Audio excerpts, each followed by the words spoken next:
Alors, bonjour à tous. Donc, j'ai accepté un défi à l'instant sur les chess. Tactib 13. J'imagine que tu verras cette vidéo sur la chaîne. Donc, voilà, on est parti pour une partie. Alors, le format c'est 10 plus 5. Et là, on va dire que j'ose pas. J'ose pas rentrer dans cette variante-là. Parce que, en fait, ça fait beaucoup trop mal à des débutants. Mais d'un autre côté, c'est mon répertoire. Donc j'ai envie de dire, c'est mon répertoire, donc on va y aller quand même.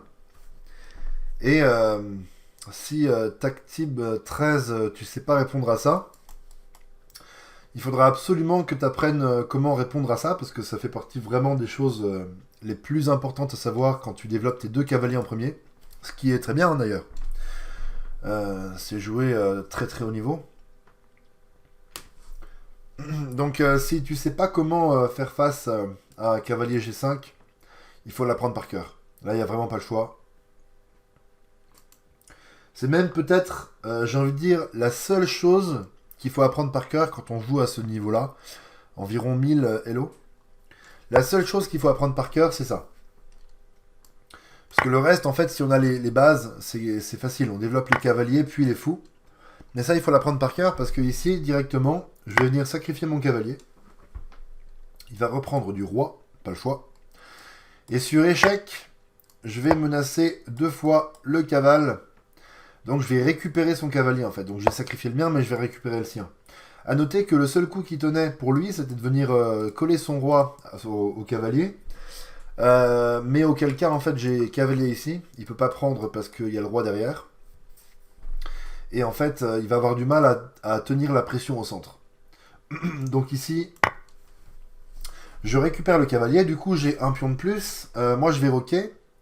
Et lui, son roi, il est au centre et il peut plus roquer.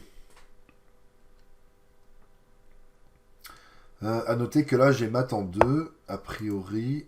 Alors, non, c'est pas en 2. Non. Non, non, non, parce que je vais faire échec qui va venir là. Et ensuite, il va menacer cette case ici. Ok, donc là, il menace à la fois la dame et la fourchette. Et le fou. Donc il faut trouver un moyen de tout défendre. Donc c'est là qu'il faut réfléchir un petit peu. A priori, le coup que je vois, c'est ça. Puisque ici, je défends la case là. Je défends mon fou. Et je défends ma dame qui était attaquée. Donc maintenant, qu'est-ce qu'il fait? Il a ça. Prise. Prise sur échec et je prends le cavale. Enfin non, il va couvrir comme ça. Et je prends le fou. Donc ça, c'est pas un bon coup. Donc ça, c'est pas un bon coup. Maintenant, qu'est-ce qu'il a d'autre? Il peut avoir ça, peut-être.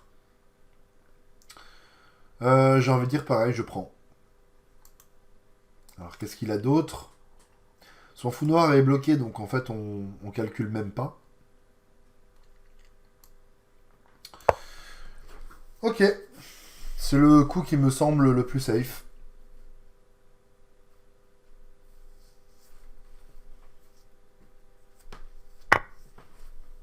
Ah. Donc effectivement, il va réussir à récupérer son pion. Ok, j'avais pas spécialement vu ça comme ça, mais il va prendre, je vais faire petit roc. Et en fait, avec une tour ici, un pion F4 qui va arriver, je pense que ça va devenir compliqué. Ah, peut-être pas jouer F4 trop vite alors. Parce que s'il y a la batterie dame fou, ça peut devenir un peu embêtant. Peut-être jouer ce coup-là dans un premier temps. Euh, Ok, on y va. Bon, je suis toujours beaucoup mieux, évidemment. Hein. Moi, j'ai roqué. Lui, son roi est vraiment pas safe du tout. Mais maintenant, c'est mon cavalier qui est cloué. Faut que je fasse attention quand même. Hein. J'ai l'impression de faire un peu n'importe quoi, là. Donc maintenant, en fait, ça m'empêche un peu de faire ça pour me dire je vais mettre ma tour au centre. Parce que, en fait, mon cavalier, il est cloué, je peux pas le retirer. Euh, dans tous les cas, j'ai envie de faire ça.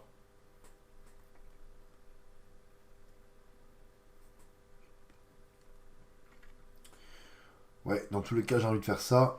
Et probablement D3 pour sortir mon fou. Peut-être D3 tout de suite d'ailleurs. Et là-dessus, je fais ça. Ça peut être un petit peu embêtant s'il arrive avec son fou noir un jour. Je pourrais toujours ramener mon fou une fois qu'il sera sorti. Non, je pense que c'est pas mal. Alors, est-ce que je fais D3 ou tour E1? C'est ça la question.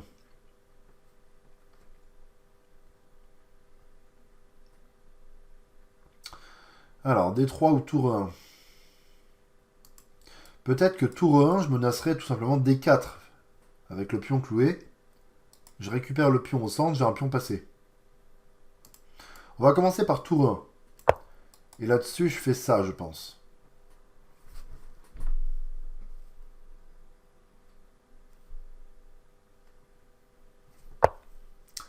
L'autre possibilité, ce serait éventuellement ça, mais bon. Bah non, du coup, non. Donc, il n'y a pas ça. L'autre possibilité, ce serait ça. Proposer l'échange des dames. Mais c'est pas bien pour moi. Parce que son roi, il est plus au centre que le mien. Et on va rentrer en finale et ça sera bien pour lui. Donc, l'autre possibilité, c'est de prendre ici en premier. Mais prendre ici, ça fait très très peur. Parce qu'il va se coller à ma tour. Et du coup, en fait, j'aurai à la fois ma tour menacée et menace mat. Donc ça pue un peu. On va quand même le calculer.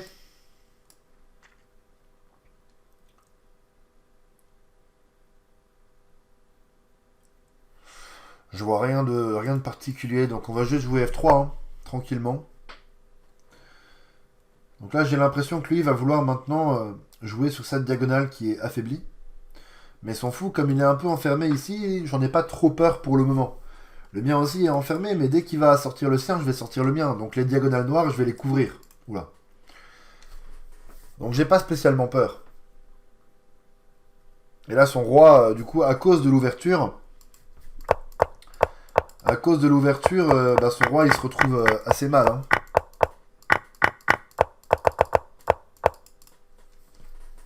Là, le roi au centre, vraiment, je pense que ça va être vraiment un problème pour lui. Ok, donc il veut sortir le fou noir. Logique. Alors, est-ce que je commence pas avec un petit échec ici, en me disant que la dame ne peut pas couvrir, et du coup, il pourra pas aller se cacher. Donc, il va où si je fais un petit échec? Il va soit là, soit là, soit là, soit là.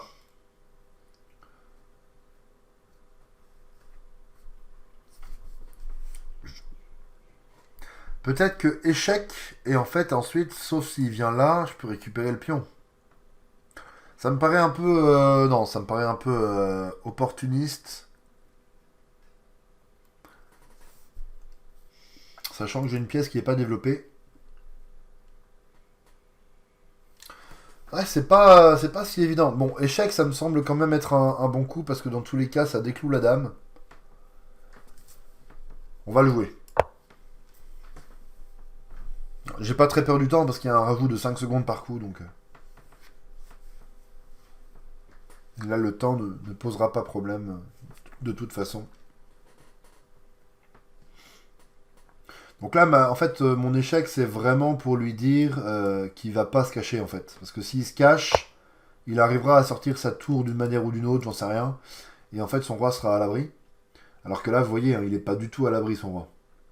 Et là, j'ai déjà des coups comme cavalier échec, pourquoi pas. Mais il faut que je sorte ce fou. Est-ce que je joue D3? Fou C5, roi H1.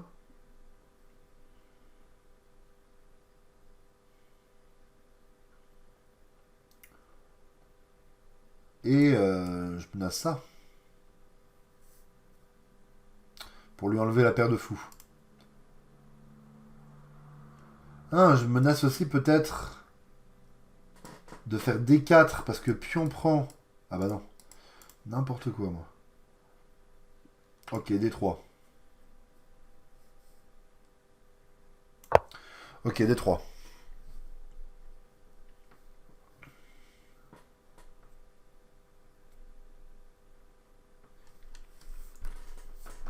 Ok, je sais que je suis mieux parce que son roi, il est complètement pas à l'abri.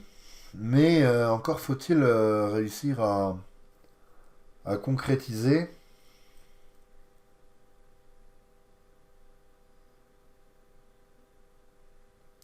Maintenant, mon fou va pouvoir jouer, mais comment le faire jouer? Peut-être je menace H4, et s'il fait rien, en fait, ça sera très embêtant pour lui parce que ces trois cases-là sont contrôlées. Donc il sera obligé de venir encore un peu plus au centre. Et là, ça peut devenir quand même très très embêtant s'il se retrouve là. Oula.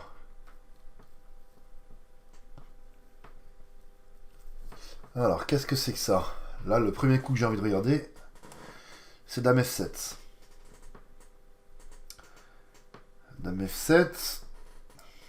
Dame F6, seul coup.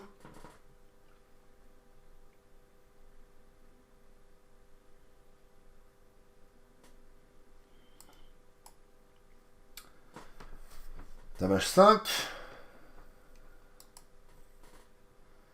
Dame ici, seul coup. Ah bah non. Dame H5, c'est quoi? C'est... Ah, Dame H5 qui revient là. Ouais, ça va être embêtant quand même pour lui. Ah, sinon j'ai ça aussi. Il vient là. Et en fait, j'ai ça.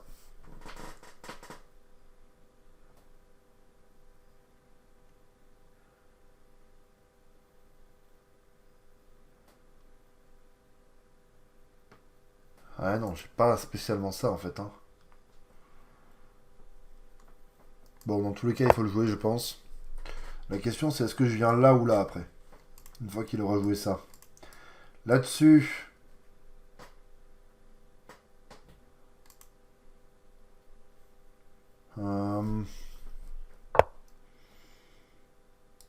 Alors là-dessus, donc il va revenir ici.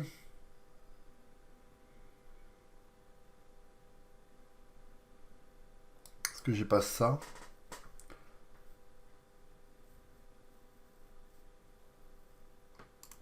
Alors là-dessus.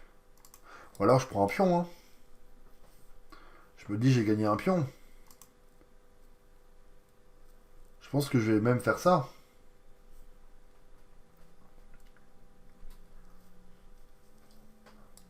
Je sais pas, j'ai l'impression qu'il y a mieux. J'ai l'impression qu'il y a des maths un peu de partout là, mais je vois pas de maths. Euh...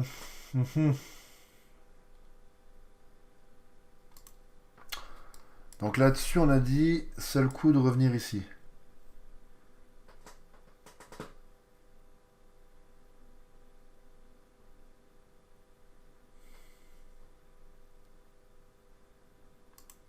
Et là-dessus...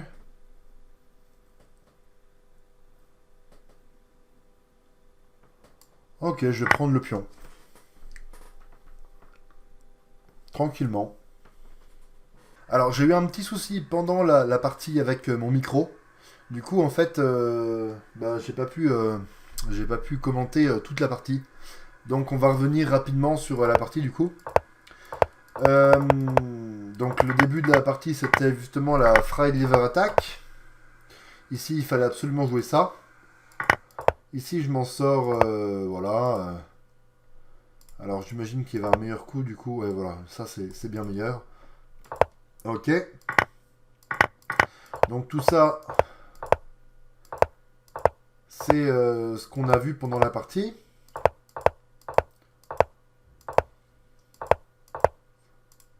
Oula. Comment ça, mat en 1? Ah. Il y avait un mat en 1 que je n'ai pas vu. Ok. Donc voilà, du coup j'ai pris le pion. Et ça doit être à partir de là que mon micro a coupé, je crois, je sais plus. Donc là, en fait, voilà, je suis venu développer mon fou sur tempo, c'est-à-dire en menaçant la dame. Il a bougé la dame et ensuite c'est devenu un peu la catastrophe parce que j'ai pris un pion. Normalement, c'est un peu un pion empoisonné en fait quand vous avez une tour qui peut prendre un pion en plein milieu quand il y a des fous sur l'échiquier. Mais là, j'ai senti qu'il était prenable. Et là, en fait, il a craqué parce que bah là, en fait, il me donne beaucoup trop de jeux. Vous voyez que n'importe quel coup gagne. Et ici, en fait, je suis juste venu proposer un échange de fous. Il a mis sa dame ici. Et en fait, là, le problème, c'est que je me suis décalé ici. Et du coup, ça menace la tour. Et il a pas vu. Donc, il est venu là, il a pris le fou, j'ai pris la tour. Et là, c'est complètement terminé parce qu'en fait, il vient là. Et moi, je fais échec. Et il a qu'un seul coup. Et du coup, je gagne l'autre tour. Donc là, voilà, c'est complètement terminé. Il a essayé de se défendre comme il pouvait, mais là, je me suis juste dit, je vais faire ça. Il peut pas venir là parce qu'en fait, il se fait enfermer. Donc je fais ça, il bouge le fou, et je bouge mon cavale, et je ramène toutes mes pièces, et je le mate. Et en fait, j'ai fait ça. Ah oui, alors, dans un premier temps, j'ai forcé l'échange des dames. Voilà, échec sur l'échange des dames. Tac, tac, tac. Et ensuite, j'ai joué justement à 3. Et en fait, il a pris le cavalier. Donc au final, c'était un échange. Et là, la position, elle est complètement gagnante, hein. Ça, n'importe qui sait le gagner facilement. Et il m'a facilité la tâche parce qu'il a joué G5. Donc en fait, directement, il me donne le fou. Et donc la fin de la partie, ça s'est passé comme ça. J'ai ramené mes 2 tours pour mettre un petit mat de l'escalier facilement. Voilà. Bah écoute, merci à toi. J'imagine que tu regarderas cette vidéo. Enfin, je pense, je sais pas. Et merci à toi, c'était une partie assez sympa. Euh, et assez compliquée, vu la différence d'élo. Moi, je m'attendais à ce que ce soit vraiment très très simple. Et au final, non. Au final, il a quand même fallu que je réfléchisse bien. Donc, pour un élo à 1020, c'est quand même un bon niveau. Enfin, j'ai pas l'impression que l'élo ce soit 1020. Enfin, que le niveau réel ce soit 1020. Et juste du coup, pour revenir sur l'ouverture, là-dessus, quand les blancs viennent jouer ça, il faut absolument faire D5, prise, et là, ne pas reprendre du cavale. On a l'impression qu'on peut reprendre, parce qu'en fait, le cavale, il sera protégé par la dame, mais il ne faut pas reprendre du cavale, il faut venir là. Attaquer le fou. Si le fou reste là, il se fait manger. S'il vient là pour continuer de protéger le pion, il se fait manger. Donc la seule solution, c'est de mettre échec. Et ensuite, il y a un échange de pions comme ça. Et en fait, cette position, elle se joue complètement. C'est-à-dire elle est globalement égale, même si Stockfish dit plus 0,6, en réalité, elle est égale. Parce que là, le meilleur coup, c'est de venir mettre la dame ici. Clouer le pion, hein, qui ne peut pas prendre. Et là, on a une position complètement égale qui se joue, parce qu'en fait, on a un pion de plus avec les blancs. Et on va peut-être en avoir un deuxième d'ailleurs, puisque là le meilleur coup c'est de se développer comme ça. Donc 2 pions de plus avec les blancs, sauf qu'en fait, en fait on est tellement pas développé que les fous ils vont... Enfin on comprend en fait rapidement que les fous ils vont avoir beaucoup trop de jeux, que la dame peut rentrer ici, ou qu'en fait le cavalier peut bouger, la dame peut attaquer le cavale, il peut y avoir... H5, H4, pourquoi pas, les 2 tours au centre. Enfin, en fait, 2 pions de plus pour les blancs, mais rien que là, dans cette position, en fait, on donne un petit avantage noir, malgré les 2 pions de plus pour les blancs. Donc, globalement, les coups qu'il faut connaître, c'est de ne pas reprendre du cavalier, de jouer ça, tac, et là-dessus, en fait, de protéger du pion. Et s'il y a un échange des pions, en fait, on est très content. Et la position là, en fait, elle est facile à jouer pour les noirs. Voilà. Bon bah écoutez, c'est tout pour cette vidéo. Voilà, c'était assez sympa. Bon, enfin, je trouvais que c'était une partie vraiment intéressante. Donc voilà. À bientôt pour une prochaine. Voilà, n'hésitez pas à me défier d'ailleurs. Comme l'a fait TacTib13. N'hésitez pas à me défier. Voilà, si vous me voyez connecté, il est probable que j'accepte. Voilà, salut!